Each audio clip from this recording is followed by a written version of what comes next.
Boa noite, irmãos. É muito bom estar na casa de Deus, adorando, glorificando o seu santo nome. O tema da nossa mensagem de hoje, como já foi falado, pregado aqui na frente, Deus ministrou em nossos corações, tenho certeza. E nós vamos continuar sendo canal de Deus aqui esta noite para continuar falando a respeito dele. O nosso tema de hoje é energizando a obra e saúde emocional. Gostaria de pedir aos irmãos que abrissem comigo as suas Bíblias em Filipenses, capítulo 4, versículo de número 6.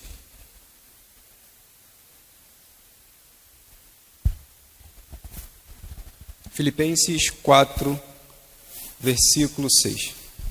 Amém.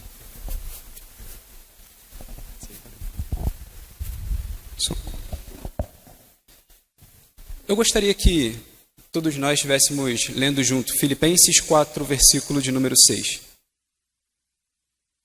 No 3. 3. Não andem ansiosos por coisa alguma, mas em tudo, pela oração e súplicas, e com ações de graça, apresentem seus pedidos a Deus. Versículo 7. E a paz de Deus, que excede todo entendimento, guardará o coração e a mente de vocês em Cristo Jesus. Amém. Podem sentar. Hoje nós vamos falar um pouco sobre saúde emocional.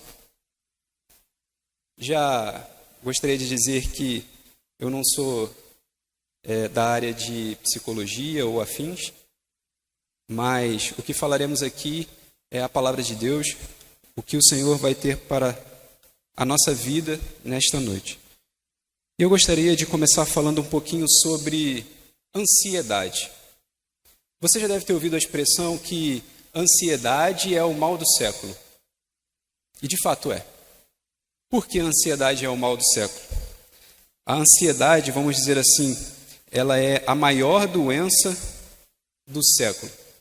Eu trouxe alguns dados aqui, e você talvez já tenha ouvido, já tenha visto, mas sempre é bom a gente ficar atento a uma realidade do nosso país, do nosso mundo. De acordo com a OMS, que é a Organização Mundial da Saúde, 264 milhões de indivíduos vivem com transtorno de ansiedade no planeta. É muita gente. No Brasil, eles atingem 9,3% da população, o que faz do nosso país o líder no ranking. Então, isso são dados da OMS, não a da última pesquisa que teve. Então, nós temos, em média, 9% da nossa população com transtornos de ansiedade. E antes da gente começar, eu acho que vale a pena a gente ficar na mesma página. O que eu quero dizer com isso? Vamos começar aqui definindo um pouco o que seria ansiedade. O que é ansiedade? Eu também pesquisei, fiz uma busca pela nossa conhecida internet, e aí eu peguei algumas informações bem interessantes da Universidade de São Paulo, que é a Faculdade de Medicina, o Instituto de Psiquiatria, Ambulatório de Ansiedade. E diz assim, o termo ansiedade, o que significa ansiedade? Se a gente for buscar no dicionários em geral, a definição não técnica da ansiedade seria aflição, angústia, perturbação de espírito, muitas vezes causada por uma incerteza, relação com qualquer contexto de perigo. Uma definição não técnica. Agora, segundo médicos, especialistas, esses que eu falei, até mesmo da Universidade de São Paulo, Faculdade de Medicina, enfim. Com relação a alguns aspectos técnicos, a gente precisa entender a ansiedade como um fenômeno que às vezes nos beneficia e às vezes nos prejudica. Dependendo da circunstância, a ansiedade ela pode se tornar patológica. O que é uma coisa patológica? Ela é prejudicial ao funcionamento psíquico mental e também ao funcionamento somático, corporal. Eu vou listar aqui alguns sintomas que talvez você já deve ter ouvido falar. Por exemplo, preocupação, tensão, medos exagerados. A pessoa ela não consegue relaxar. Sensação contínua de desastre ou que algo muito ruim vai acontecer. Preocupação exagerada com saúde, dinheiro, família ou até mesmo trabalho. Então, alguns medos extremos, falta de controle sobre os pensamentos, imagens ou atitudes que se repetem independentemente da nossa própria vontade. Pavor depois de uma situação muito difícil. Então, segundo os especialistas, essas são alguns dos sintomas mais comuns dos transtornos de ansiedade. Isso aqui não veio da minha cabeça, a gente deu uma pesquisada. Mas, agora, falando sobre o livro de Filipenses. Segundo Paulo, quais são as principais causas de ansiedade? Através aqui, nós vamos olhar um pouquinho através da perspectiva dos filipenses. Quais são as causas da ansiedade? A primeira causa da ansiedade é o fato de nós olharmos para os nossos problemas ao invés de olhar para Deus. É muito curioso porque os crentes em Filipos, na cidade de Filipos, eles estavam passando por situações bem complicadas, talvez situações que a gente ainda não passou, não experimentou, não vivenciou enquanto cristãos aqui nesta terra. No momento em que Paulo escreveu a carta de Filipos, os irmãos lá em Filipos, eles não viviam nenhum paraíso. O mundo não era tranquilo. Eles, na verdade, viviam duras perseguições. Eles passavam por duras perseguições. Se você for comigo, lá no capítulo 1, versículo 28, a gente tem uma pequena noção disso, lá no finalzinho do versículo 28. Olha só o que ele diz. Sem de forma alguma deixar-se intimidar por aqueles que se opõem a vocês. Para eles isso é sinal de destruição, mas para vocês de salvação, e isso da parte de Deus. Sem de forma alguma deixar-se intimidar por aqueles que se opõem a vocês. Os irmãos em Filipos estavam enfrentando oposição, perseguições e duras perseguições. A gente pode tirar isso pelo fato de que Paulo ele estava preso e, inclusive, prestes a ser decapitado. Então, imagina o seu líder prestes a ser decapitado, a ser morto. Como ficariam as ovelhas? Em desespero, provavelmente. Então, o Evangelho e os cristãos, naquele momento ali em Filipos, no momento da escrita dessa carta, eles estavam sendo duramente perseguidos. O Evangelho estava sendo sufocado. Quando a gente olha para as nossas próprias circunstâncias, para os perigos à nossa volta, a tendência é que nós venhamos a ficar ansiosos. Mas quando olhamos para Deus, que governa as circunstâncias, a ansiedade já não encontra lugar. Em segundo lugar, em Filipenses, a gente tem uma segunda causa para a ansiedade, que é relacionamentos quebrados.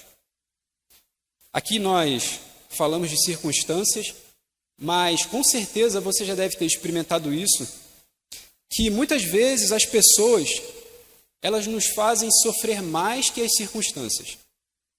Às vezes, ficamos mais ansiosos em função de algo que uma pessoa fez a nós do que até mesmo as circunstâncias que nós vivemos. As pessoas, elas nos desapontam. E nós também não podemos nos livrar disso, porque muitas vezes nós desapontamos as pessoas. Você já deve ter ouvido essa frase. As pessoas, elas, infelizmente, têm a capacidade de roubar nossa alegria. E em Filipenses isso também aconteceu. Tem o conhecido caso de duas irmãs na igreja em Filipos. Você já deve ter ouvido esse nome. Evódia e Sintique. Não é um nome muito comum nos dias de hoje, mas essas irmãs têm um caso curioso. Elas ocupavam posição de liderança na igreja em Filipos. E, assim, elas, de certa forma, haviam ajudado a propagar o evangelho ali naquela cidade, elas haviam trabalhado com Paulo durante todo, o início, a fundação daquela igreja, mas elas estavam vivendo, naquele momento, em completa desarmonia, ao ponto de até mesmo serem repreendidas por Paulo. Se você for comigo novamente, no capítulo 4, versículo 2, de Filipenses mesmo, Paulo diz assim, o que eu rogo a Evódia e também a Sintique é que vivam em harmonia no Senhor. Se Paulo pede para que duas irmãs vivam em harmonia, na verdade elas estavam em desarmonia. Então havia uma desarmonia ali também na igreja em Filipos. E antes mesmo disso, lá no versículo 2, o versículo que Paulo diz, nada façais por contenda ou por vanglória, mas por humildade, cada um considere os outros superiores a si mesmo. Não atente cada um para o que é propriamente seu, mas cada qual para o que também é do outro. Então, quando Paulo fala isso, ele também estava em mente que ali na igreja em Filipos existia certa desarmonia entre os irmãos, e até mesmo pessoas que ocupavam cargo de liderança. Então, essa é uma outra causa para a ansiedade também, a desarmonia, problemas pessoais. E uma terceira causa para a ansiedade, segundo o livro de Filipenses que nós encontramos aqui, é a exagerada preocupação com as coisas terrenas. Também Paulo ele destaca esse ponto. Ele diz que aquelas pessoas que se preocupam demais com coisas materiais têm a sua mente totalmente sequestrada pelas preocupações do dia a dia, são mais propensas a desenvolver um quadro ansioso, ou até mesmo um transtorno de ansiedade. Filipenses 3,19, Paulo diz assim, o destino deles é a perdição, o seu Deus é o estômago, e eles têm orgulho do que é vergonhoso, só pensam nas coisas terrenas. Aquelas pessoas que depositam a sua esperança, a sua confiança na incerteza das riquezas, tendem, com certeza, a desenvolver quadros ansiosos, a ter mais ansiedade, porque a sua cabeça, a sua mente pensa completamente, totalmente, o tempo todo, em como vão fazer para sobreviver, em como elas, com as suas próprias forças, vão conseguir ou adquirir o mantimento do dia seguinte. Mas quando a nossa fé, a nossa esperança, ela é depositada em Deus, que nos supre do que é necessário, mais uma vez, a ansiedade não encontra lugar. Paulo ele não disse isso apenas para os filipenses, mas para Timóteo, o jovem pastor, ele disse assim, ordena aos que são ricos no presente mundo, que não sejam orgulhosos, nem depositem a esperança na incerteza das riquezas, mas em Deus que nos concede generosamente tudo o que precisamos para viver satisfeitos. Deus ele nos concede tudo que precisamos. Tudo que precisamos. Paulo deixa, não coloque a sua esperança na incerteza da riqueza, nas preocupações deste mundo, mas em Deus que nos dá generosamente tudo que precisamos. Aqui agora eu falei sobre as causas. E talvez você tenha se identificado com alguma dessas causas, ou já experimentou alguma dessas causas na sua vida. Muito mais importante do que a gente falar sobre as causas, é também a gente falar sobre as consequências da ansiedade. Quais são os resultados que a ansiedade provoca em nossa vida? A ansiedade, ela produz, talvez você já tenha também experimentado isso, mas essa noite eu creio que a palavra de Deus ela vai nos trazer cura, vai nos trazer libertação de todo tipo de ansiedade. Se nós seguirmos a receita que Deus preparou e separou para nós, eu tenho certeza que você não vai viver em ansiedade. A palavra de Deus, ela nos garante a paz. E a gente vai chegar lá. A ansiedade, ela produz um estrangulamento mental. Esse é um dos resultados da ansiedade. A palavra ansiedade traz a ideia de estrangulamento, sufocamento. É como cortar o oxigênio de uma pessoa. Um sentimento de asfixia mental. Isso é o que provoca a ansiedade. Um conhecido teólogo e professor de seminário, ele era inglês, o nome dele é Warren Easber, ele dizia que ansiedade significa ser puxado em várias direções. Imagine uma pessoa puxada em várias direções. Quando você é puxado em várias direções, uma consequência é você perder o equilíbrio. Uma pessoa puxada em muitas direções não sabe para onde ir. Perde o equilíbrio, perde o foco. Ora está para cá, ora está para lá. Não sabe onde esteve, para onde vai. É uma pessoa perdida. Uma pessoa ansiosa é uma pessoa perdida. Em segundo lugar, a ansiedade, ela rouba as nossas forças. Essa é uma outra consequência da ansiedade. E de que modo a ansiedade ela rouba nossas forças? Geralmente, uma pessoa que é ansiosa, ela tem a tendência de antecipar os problemas. Ela vive o problema antes do problema chegar. Ela sofre, vamos dizer assim, antecipadamente. Então, como que isso quer dizer que rouba as forças? Porque se você vive o problema antes do problema chegar, você já queimou sua energia tentando resolver o problema antes dele chegar. E quando ele chega, se chegar, você já não tem mais forças para combater de fato o problema. Então a ansiedade, ela rouba as nossas forças. Ela rouba as nossas forças. De certa forma, ela rouba as nossas forças. Em terceiro e último lugar, uma outra consequência da ansiedade é que ela diz para nós mesmos que Deus ele não está no controle da situação. A ansiedade é a voz da incredulidade. A ansiedade, quando ela, na verdade, ocupa o nosso coração, nós tiramos o foco de Deus. Nós passamos a pensar mais em nossos próprios problemas e como podemos resolvê-los com nossas próprias forças. Então, a ansiedade, ela é a voz da incredulidade. Ela é a voz que não quer confiar em Deus, não quer entregar o controle na mão de Deus. Eu sei o que eu faço. Eu acho que o melhor para mim é isso. Não, peraí, deixa eu tentar resolver dessa forma. Então, a ansiedade, ela é a voz da incredulidade. Mas aqui eu não quero falar apenas sobre causas e consequências. Não vim aqui trazer uma notícia ruim para vocês. Mas nós estamos aqui esta noite para pregar as boas novas. Eu vim dar uma boa notícia. Eu vim para que o Evangelho, a Bíblia, se tornasse clara em nossas mentes. Então, a boa notícia, essa noite, que eu trago para todos nós, é que Deus ele tem um remédio. Eu diria um remédio divino para a cura da ansiedade. E esse remédio está aqui nesses versículos que nós acabamos de ler. Em Filipenses, Deus ele não apenas nos mostra o diagnóstico da doença, ele também nos oferece um remédio para a cura. E esse remédio está aqui. Muitas vezes eu imagino que se você já passou por algum transtorno de ansiedade ou já viveu um momento assim de ansiedade na sua vida,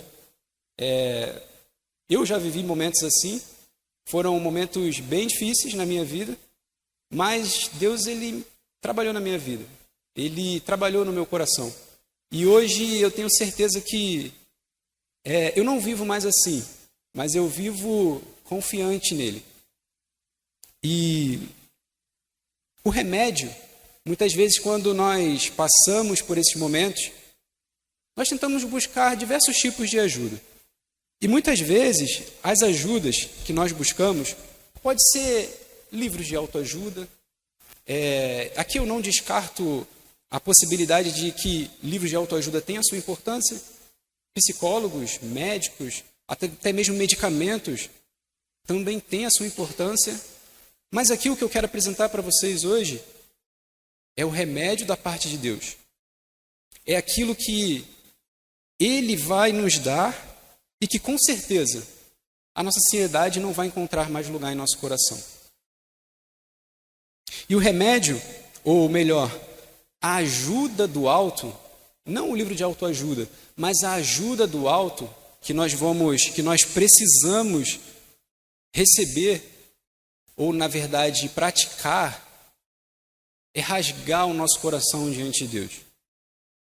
Isso de todas as formas. De todas as formas.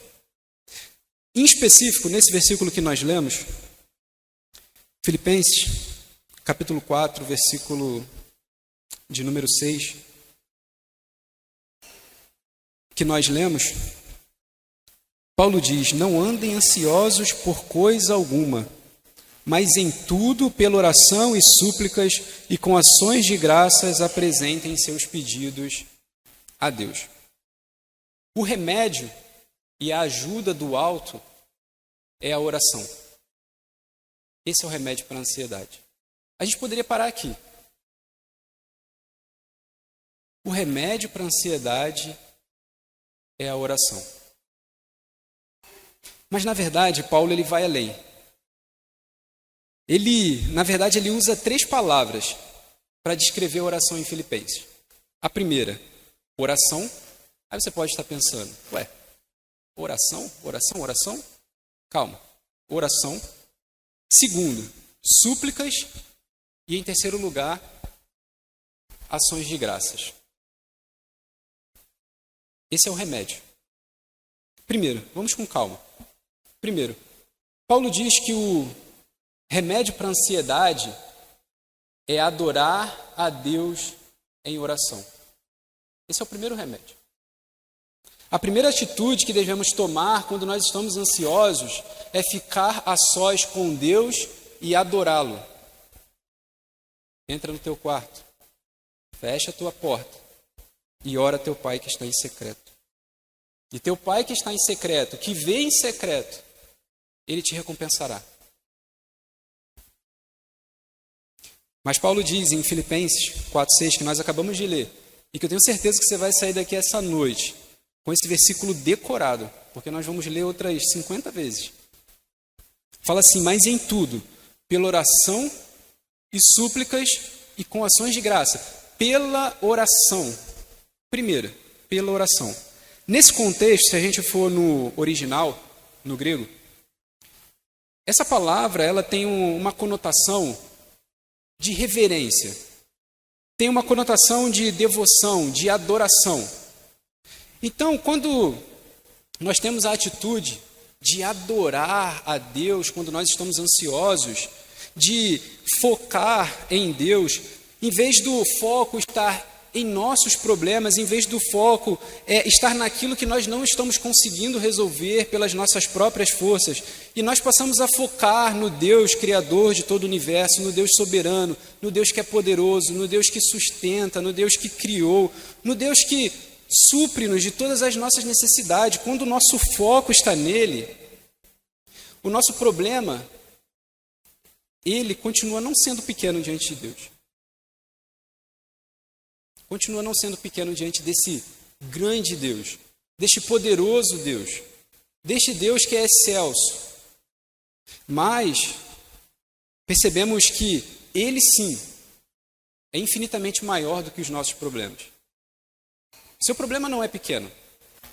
O meu problema não é pequeno. A minha dificuldade não é pouca. Mas o meu Deus, Ele é maior.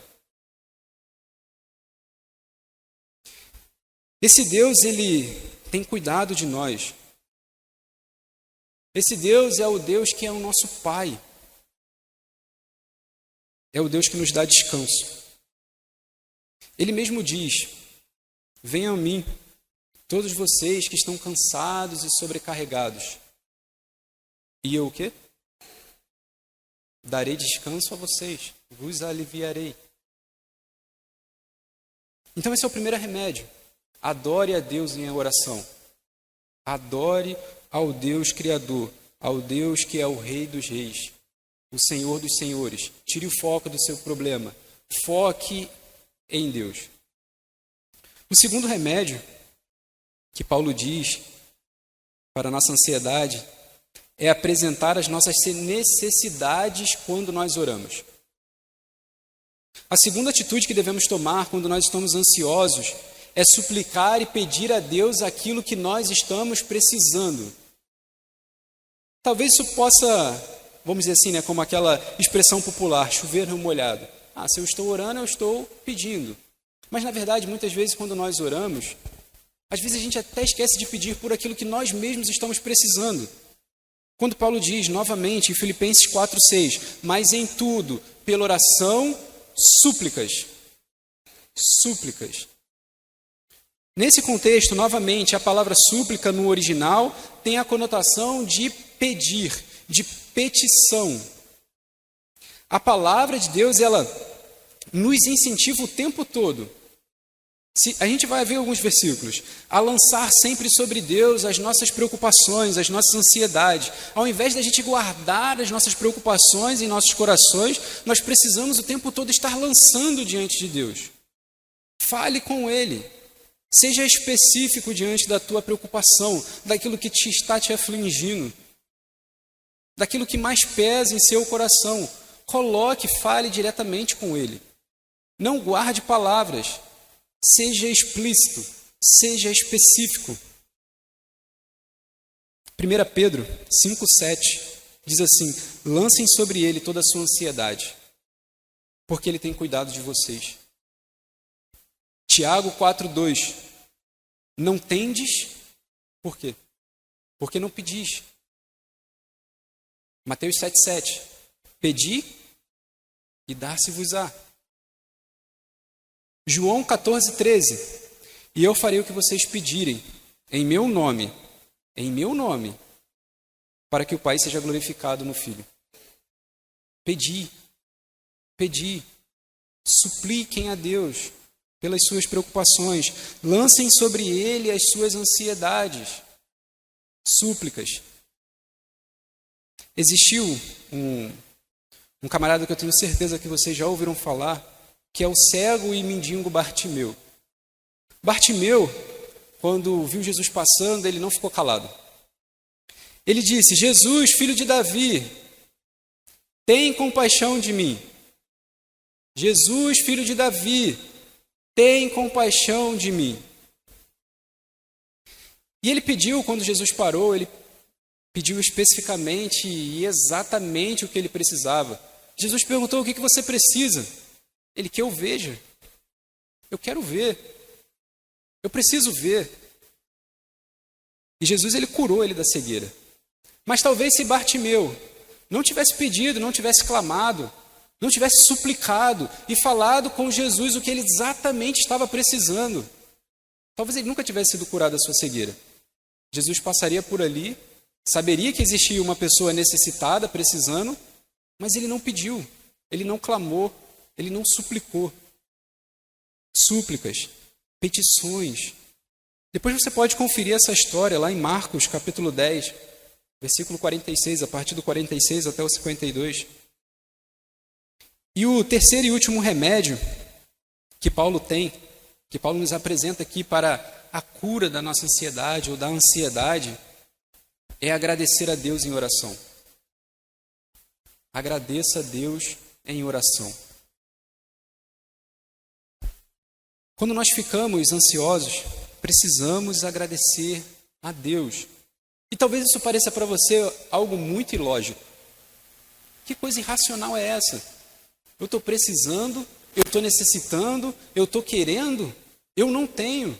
E vou agradecer por algo que eu não tenho, por algo que eu preciso. A gratidão, pode-se dizer assim, é um dos melhores remédios para a cura da ansiedade. Por quê? A gratidão, ela nos faz olhar para aquilo que Deus já fez por nós. Por aquelas coisas que Deus já realizou na nossa vida. E toda vez que nós agradecemos, nós nos lembramos: quantas bênçãos, quantas bênçãos, quantas bênçãos são. Quantas bênçãos Deus já derramou sobre a minha vida e sobre a sua vida, eu tenho certeza. Então, o salmista, lá no capítulo 116, versículo 7, ele diz: retorne ao seu descanso, ó minha alma, porque o Senhor tem sido bom para você. Retorne ao seu descanso, ó minha alma, porque o Senhor tem sido bom para você. O salmista ele estava agradecido. Ele estava, vamos dizer assim, saudosista, né, de certa forma. As bênçãos que o Senhor já havia derramado sobre a vida dele. E ao invés de ficar ansioso, ou até mesmo preocupado, ele agradeceu. Ele continuou agradecendo. Toda vez que você estiver orando, comece a lembrar das bênçãos de Deus. Se apegue a uma verdade. Se apegue a uma rocha. E essa rocha é que Jesus ele é o mesmo ontem. Ele é o mesmo hoje. Ele continua sendo o mesmo para todo sempre.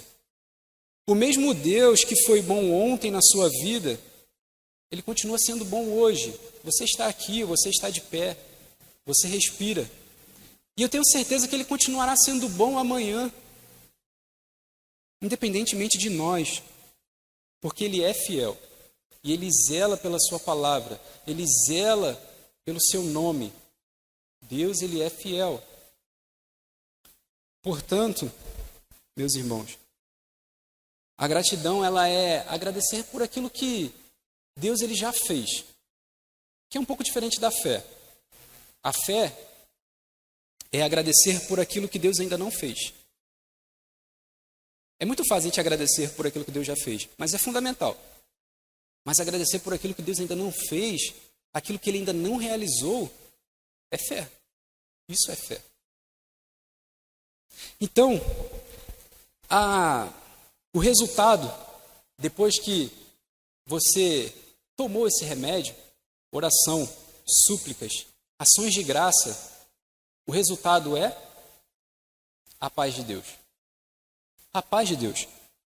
No versículo 7, Paulo diz assim, esse é um conclusivo, a paz de Deus, que excede todo o entendimento, guardará o coração e a mente de vocês em Cristo Jesus. A paz de Deus guardará a mente e o coração de vocês em Cristo Jesus. Tenho certeza que se a gente seguir exatamente essa receita médica que nos passa Filipenses, com certeza nós vamos receber uma paz que excede todo o entendimento. Uma paz que transcende o entendimento humano, que é a paz transcendente, que é a paz de Deus. A paz que o homem não compreende. Como em meio ao caos tem bonança aqui dentro. Essa paz que nós vamos receber, ela é, antes de tudo, uma paz divina. A paz divina é a paz de Deus. A paz de Deus, ela não é a ausência de problemas. A paz de Deus, ela não é produzida por circunstâncias. É uma paz independente de circunstâncias. A paz de Deus, governos humanos não podem prometer. Por mais poderoso que seja o império, a nação, ela não pode prometer a paz. Não é essa paz. É a paz que o mundo ele não conhece. É a paz que o mundo não pode dar. Mas existe um que pode dar. Jesus. Ele diz, deixo a paz a vocês. A minha paz dou a vocês. Não dou como o mundo a dá. Não se turbe o coração, nem tenham medo. João 14, 27. Essa paz, portanto, ela é uma paz que vem de Deus. Ela vem pelo fato de sabermos que Deus ele está no controle. Em segundo lugar, como nós lemos até mesmo em Filipenses 4, 7, ela é uma paz que transcende a compreensão humana. Ela é uma paz que vai além da compreensão humana. É uma paz transcendente, por isso que nós falamos transcendente. Porque a despeito, embora venhamos estar vivendo em circunstâncias complicadas, sempre temos paz aqui dentro. Sempre temos bonança aqui dentro. Ela não tira ou ela não ausenta a nossa dor. Não ausenta lágrimas, não ausenta talvez até mesmo o luto ou a morte. mas é uma paz que nos dá a certeza de que Deus ele está cuidando de tudo. Deus ele está no controle da situação. Essa paz é aquela paz dos mártires.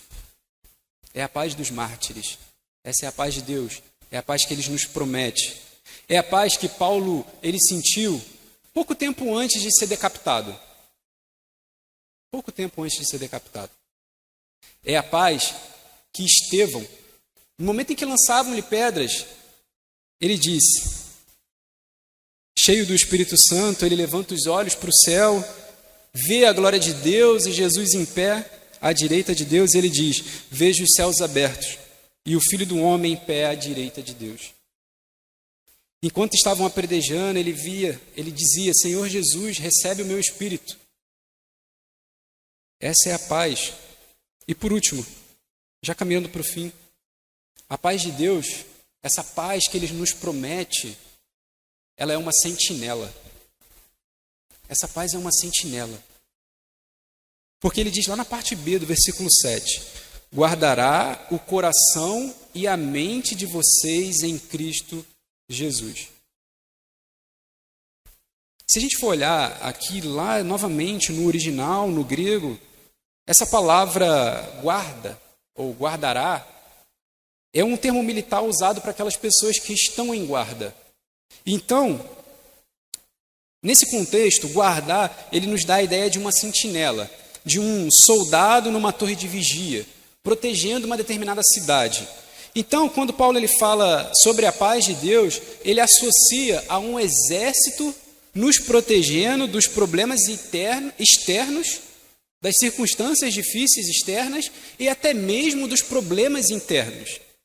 A paz de Deus ela é uma sentinela, é um guarda, é um exército que Deus coloca para nos guardar, tanto os pensamentos, as nossas mentes, a nossa razão, quanto também o nosso coração, que é a fonte das nossas emoções e dos nossos sentimentos.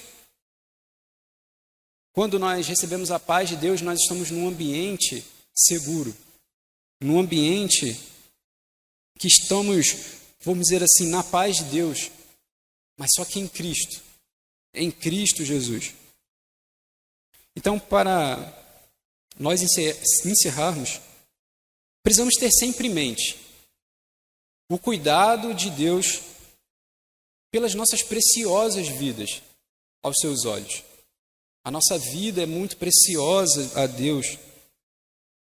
Ele, nosso Pai, que está nos céus, com certeza, Ele não apenas tem o amor e o cuidado de nos mostrar, na verdade, aquilo que está causando ansiedade em nós, e até mesmo os resultados disso, mas Ele, eu tenho certeza, que também nos mostra o seu santo remédio, que é a oração.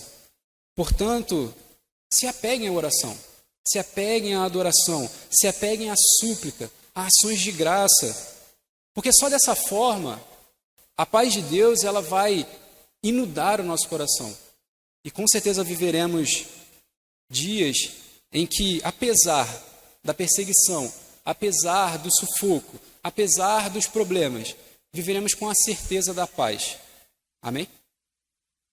Que Deus continue nos abençoando, continue falando através do seu Espírito em nossas vidas, durante a semana, e que se tivermos momentos ansiosos, possamos nos lembrar deste remédio, possamos nos lembrar das promessas de Deus, que é a sua paz. Ele, somente Jesus pode nos dar a paz que o mundo não entende, a paz que o mundo não compreende, a paz que governos não podem dar, embora prometam, mas não podem dar, mas somente Deus ele pode nos dar. Que Deus ele nos abençoe, que Deus nos guarde, em nome de Jesus. Amém.